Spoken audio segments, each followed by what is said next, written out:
नमस्कार, न्यूज 18 का पॉडकास्ट आप देख रहे हैं। मैं हूं आपके साथ मनोरा सक्सेना। राइजिंग भारत इस वक्त चल रहा है। मेरी मौजूदगी भारत मंडपम में है। लगातार सेलिब्रिटीज और वीवीआईपीज का आने का सिलसिला जारी है और मेरे साथ इस वक्त पॉडकास्ट में मौजूद हैं महाकुंभ की सबसे सुंदर साध्वी के नाम से वायरल हुई हर्षा रिछारिया। बहुत बहुत स्वागत है आपका। Thank you so much. Life कैसी चल रही है आपकी? अच्छी चल रही है, थोड़ी रोलर कोस्टर है लेकिन ठीक है। तो अभी आप क्या कर रही हैं? अभी मैं जितना ज्यादा हो सकता है अलग अलग कार्यक्रमों के माध्यम से हिंदुत्व का, सनातन धर्म का प्रचार प्रसार कर रही हूँ। तो अभी आपको साध्वी कहें या मॉडल कहें, क्या कहें? हर्षा रिछारिया। हर्षा रिछारिया क्या करती हैं, क्या है उनका प्रोफाइल? सनातनी प्रचारक। एक वक्त ऐसा भी आया जब आप बहुत ज्यादा वायरल हो गई, लोगों के जुबान पर आपका ही नाम था, सबसे सुंदर साध्वी। लगातार इंटरव्यूज हो रहे थे, फिर ट्रोल भी आप काफी अचानक से हो गए और वो तस्वीरें भी आई जब आप रोते रोते महाकुंभ को छोड़कर आपको जाना पड़ा। उस एपिसोड को कैसे याद कर रही हैं आप? महाकुंभ को छोड़ के मैं कभी गई नहीं थी। मैं महाकुंभ के अंदर 22 दिन थी, लेकिन क्योंकि बहुत सारे सवाल उठ रहे थे, बहुत सारी चीजें हो रही थी और वो इतना अनएक्सपेक्टेड था जो मैंने कभी नहीं सोचा था कि कुंभ में आने के बाद मुझे ये चीज कभी फेस करनी पड़ेगी। तो मैं बहुत ज्यादा मेंटल स्ट्रेस में आई, बहुत ज्यादा आई। तो मैंने 3-4 दिन के लिए खुद को महाकुंभ जो क्षेत्र, मेला क्षेत्र था, उससे दूर करके प्रयागराज में जो मेरे रिलेटिव रहते हैं, मैं वहां 3-4 दिन रही। मैं थोड़ा सा शांत हुई, काम डाउन हुई। उसके बाद मैं वापस मेला क्षेत्र में आई और उसके बाद वापस मैंने मेले में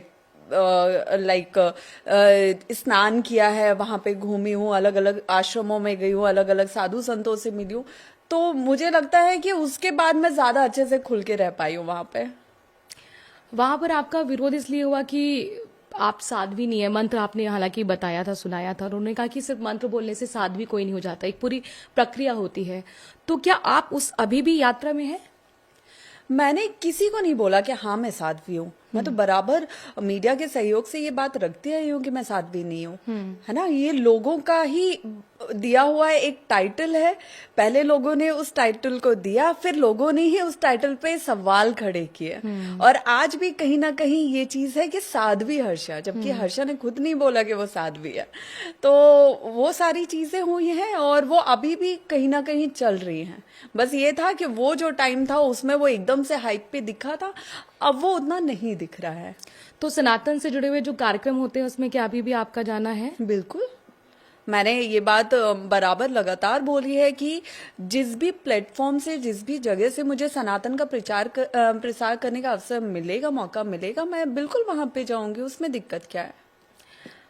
अभी कुछ दिन पहले ही आपने कहा था कि मैं सुसाइड कर लूंगी तो उसके लिए ये लोग जिम्मेदार होंगे, बहुत मेरे पीछे पड़े हुए हैं, मुझे परेशान कर रहे हैं, मेंटली टॉर्चर कर रहे हैं।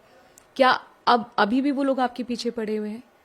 नहीं, मुझे लगता है कि वो जो वीडियो आया था उस वक्त मैं बहुत ज्यादा एक टाइम का मेंटल ब्रेकडाउन हुआ था मेरा, कि मैं उस वक्त अकेली थी और लगातार मैं वो कमेंट्स, मैसेजेस, मेल्स सब फेस कर रही थी। मेरे जो क्लोज वन है, जो नोन लोग हैं, वो तक मुझे वो वीडियो फॉरवर्ड कर रहे थे कि देखो ये तुम्हारा एआई का गलत वीडियो बना के सर्कुलेट किया जा रहा है। अच्छा, जो समझदार हैं उन्हें पता था कि वो फेक वीडियो है, लेकिन बहुत से मैसेज, मेल्स मुझे इस टाइप के भी आए कि मैम आपसे ये उम्मीद नहीं थी, आप महाकुंभ में जाके ये कर रही हो, ये वो जो मैसेज आया ना, उससे मैं डिस्टर्ब हुई कि लोग ये देखते हुए कि वो एक फेक वीडियो है, आप इस तरह की बात मुझ पे उठा रहे हो, जबकि उसका ओरिजिनल वीडियो मैंने ऑलरेडी पोस्ट किया हुआ था, जिसको निकाल के उसका फेक वीडियो बनाया हुआ है।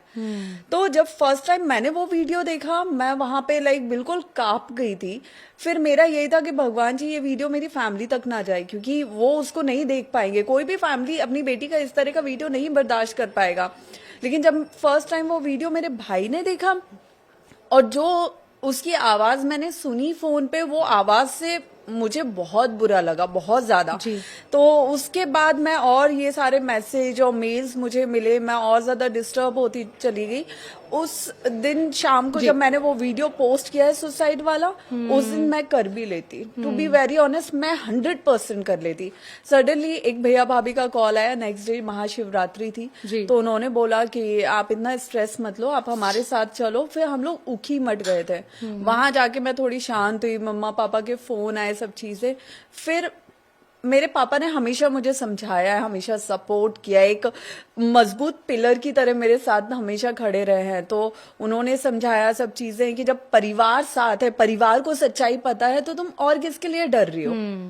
तो वहां से फिर मैंने तय किया कि ये ना एआई का शिकार मैं अकेली नहीं हुई हूँ। एग्जैक्टली। मुझ जैसी, ठीक है, हर्षा को आज सब जान रहे हैं तो हर्षा को बदनाम करना इजी हो गया, लेकिन मुझ जैसी कितनी लड़कियां हैं, कितनी महिलाएं हैं जिनके इस तरह के वीडियो बना के वो सोशल मीडिया पे सिर्फ व्यूज और लाइक के चक्कर में सबकी लाइफ खराब कर रहे हैं। एग्जैक्टली, उसका पोस्टमार्टम भी होता है। अच्छा, ये तो आपने एआई वाली बात बताई, लेकिन इससे पहले जब आपके प्रोफाइल में जाते हैं, क्योंकि कई संतों ने वक्त मेरे पास कम है इसलिए, लेकिन इंपॉर्टेंट सवाल है और मेरा व्यू आपसे जानना बेहद जरूरी है।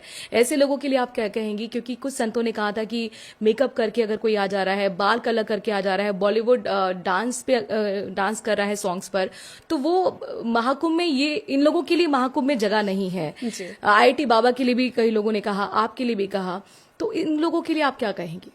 देखिए, कोई भी इंसान अपनी पुरानी लाइफ छोड़ के, पुरानी लाइफ में कोई कुछ भी कर रहा हो, मेरे लिए मैटर नहीं करता। मैं आज भी किसी इंसान से मिलती हूँ, वो 6 महीने पहले क्या कर रहा था मेरे लिए बिल्कुल मैटर नहीं करता, वो एट प्रेजेंट क्या कर रहा है वो मैटर करता है, और वो आने वाले टाइम में क्या करेगा वो मैटर करता है, राइट। अब जब हम संत समाज की बात करते हैं तो संत को तो हम इस दृष्टि से देखते हैं जो कृपा करते हैं, जो शांत रहते हैं, ठीक है। और इतने सारे, मतलब जो भी संत थे, कुछ 2-4 वो इतने भड़क गए, मतलब उन्होंने तो क्लियर ये बोल दिया था, साम दाम दंड भेद जो करना पड़ेगा करेंगे, लेकिन हर्षा रिचार्य को शाही स्नान में शामिल नहीं होने देंगे। तो हर्षा रिचार्या तो कहीं किसी के कंपटीशन में थी नहीं। हर्षा रिचार्या है क्या उनके सामने? कुछ नहीं थी, एक बच्ची की तरह थी उनके लिए। जो महाकुंभ में आई थी उन्हीं सबका आशीर्वाद लेने, और वही सब इतना ज्यादा क्रोध में आ गए।